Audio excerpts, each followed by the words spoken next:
In this video, we will learn how to unlock Fortnite Ranked. In order to unlock Ranked in Fortnite, there are certain quests you need to do in the game in a fresh ID. The quest you need to do will be shown up on the top left hand side in the quests menu. Under the quest menu, you will find a quest set called Ranked. In here, you will find the quest needed to unlock the Ranked mode, which says outlast players in Battle Royale, Reload or Fortnite OG to unlock Ranked, which is mounting 500. So if you outlast 500 players in a Battle Royale game, Reload or Fortnite OG Battle Royale mode, you can unlock your ranked mode. So you'll need to play like 10 to 15 games to do that. After doing that, you can also do various quests in here to get XP for your battle pass. And in order to play ranked, select the preferred game mode from the Buy Epic tab. So I'll just select Battle Royale.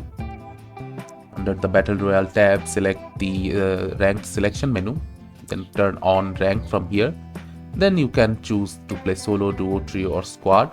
And after that, you can press the play button from here to play ranked games. This is how you can easily unlock ranked mode on Fortnite and enjoy. Thank you for watching. Subscribe to our Topical Talks channel for more videos.